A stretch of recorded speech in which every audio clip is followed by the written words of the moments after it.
Hello, what's up mga bossing at idol ko? Welcome back sa panibagong vlog. Isang maulang araw sa inyong lahat mga bossing. Nandito tayo ngayon sa court sa Las Piñas. Magbablog tayo ng family van mga boss. Meron tayo ditong pristine condition na van. Galing po ito ng first owner. Meron tayo ditong 2010 Toyota Super Grandia 2.5L. Automatic transmission, diesel yung engine nito. Odometer 133,000 km ang tinakbo. Original mileage, money back if pampered mga bossing. Price nito 788,000 kasama na ang transfer of ownership. Kagwapo po ng kulay nito, pearl white ang kulay. Nakatutoned na po ito mga bossing, kagwapo ng unit natin. Sa mga naghahanap dyan ng family van na used but not abused, well maintained and well preserved unit mga boss. Registered dyan hanggang June 2027. Check nyo naman mga boss ang outside appearance ito, mga headlamps. May fog lamps, ang ganda ng front grille. Tsaka ang ganda ng kombinasyon ng gold tsaka pearl white. Ang ganda ng pagkatutod niya mga boss. Presentable, nakamags na to. Formado na to sa mga naghanap dyan ng quality na pang family van. Super Grandia mga boss. Subok na po to sa long drive mga bossing. Tsaka gwapong-gwapo.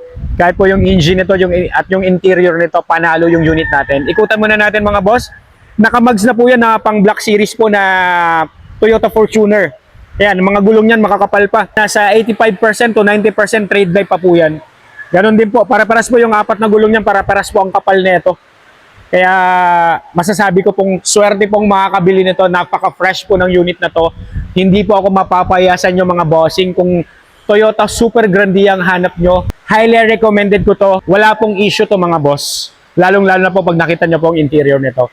Ay, nakikita nyo naman po yung outside appearance. Maayos ang pintura. Bagong bapping lang po yan. Kaya ganyan po siya ka-kintab at ka-presentable. Meron na tong apat na reverse parking sensor. Meron na tong reverse camera. Guwapong-guwapo. Tsaka nakita nyo naman po yung mga conduction sticker. Buong-buo. Alagang-alaga ng first owner. Kung mga nakatint na po yan, maayos yung mga tint neto. Mga salamin. Wala pong pinapalitan dyan. Mga taillight. Ang lilinaw po ng mga taillight nyan. Makikita nyo po yung tutog nyan. Buhay na buhay po talaga mga bossing. Panalong-panalo yung unit natin. Ito naman pong unit natin, pag ako naman pong nagbablog, chine-check, ini-scan ko po yan at tinetest drive. So I'll guarantee po na mga pang-ilalim niyan, 100% wala po itong kalampag.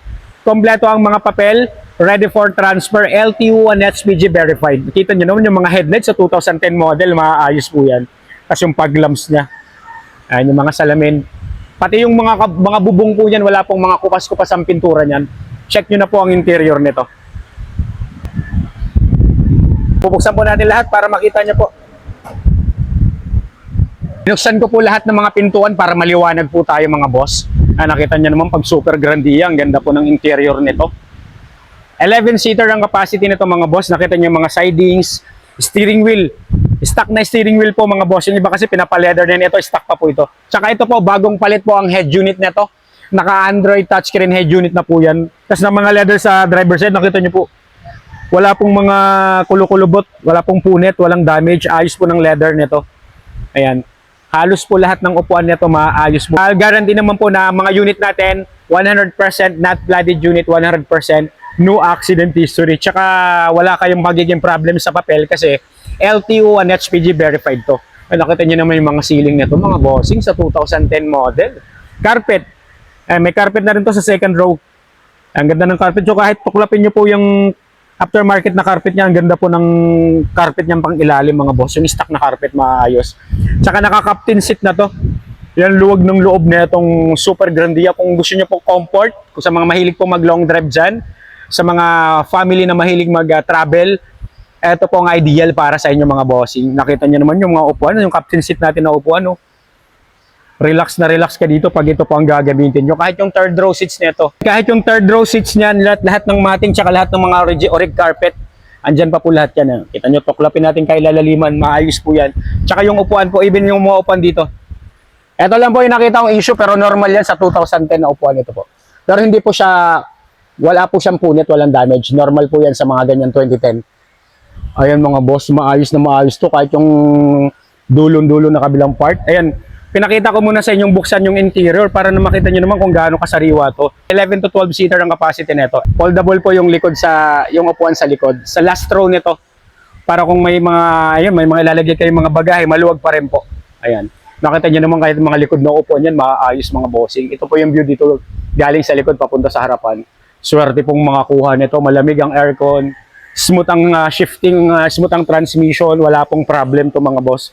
Walang issue kasi kung may issue sasabihin ko po sa inyo. Yung headrest monitor niyan, hindi ko pa po na-check pero hindi ko pa po napapagana yan. Pero the rest, all goods po lahat yan. Kahit yung mga carpet din dito sa side na to. Ayun, mga upuan oh. Class AAA ka nga kung tawagin nila. Dare to compare na lang mga boss sa presyo niya. Para sa akin po, pasadong-pasado po sa akin. Napakaayos, napakasariwat, napaka-fresh ng unit. Kahit yung mga yung engine nito mamaya pag pinakita ko. Ayan sa passenger side. Ayan po yung mga upuan, yung leather niyan. Tapos dashboard, maayos. Panalo ang unit mga bossing. At hindi po ako magbablog ng hindi maayos na van mga boss. Actual mileage, check nyo po, 133,000 to be exact. Money back if tampered po ito. Original mileage, pwede nyo pong ipacheck sa kasa, maayos po yung unit. Ayan, naka-touchscreen head unit na yan. Start po natin yung engine ito. Ayan, one click, one start. Napaka-smooth at napakatahimik po ng makina na ito mga boss. Smooth and responsive, 4-speed. Automatic transmission. Open natin yung aircon. Wala pong problem to mga boss. Tsaka, syempre, pag ako pong nag-check, lagi ko pong chine-check ng maayos yung unit kung may issue or kung mayroon tayong need ipagawa sa may-ari. Ayun, pinaparepair po natin yan mga boss para pagdating po talaga sa inyo, gagamitin nyo na lang. Lagi po ako nagbablog, diesel and go. Para naman po, pagdating po sa inyo yung unit, maayos po ito. And smooth and responsive, 4-speed, automatic transmission. Meron na ring reverse camera yan mga boss. And nagre-reflect lang po yung ano, pero ang linaw po ng reverse camera yan mga bossing.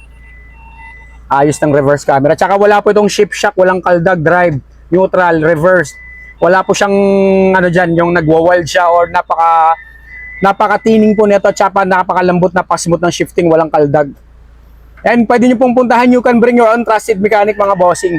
Wala tayong itatago sa unit kasi alam nyo naman, makita ko pa lang pag ako nag-check, pag may mali pa lang sa unit o may kailangan i-fix, pinapagawa ko na po agad yan. Check. Pag nakita nyo to ng personal, pag nakita nyo po ng actual to, kukunin nyo to po mga boss. Gwapong-gwapo ang unit at wala po talang pintas to. Pwede sa mga masasela nating buyer dyan. Makikita mo naman sa edad pa lang ng ganitong year model, sa mga upuan pa lang makikita mo na agad dyan. Ito maayos po yung pagkaka-maintain itong unit kahit 2010 model.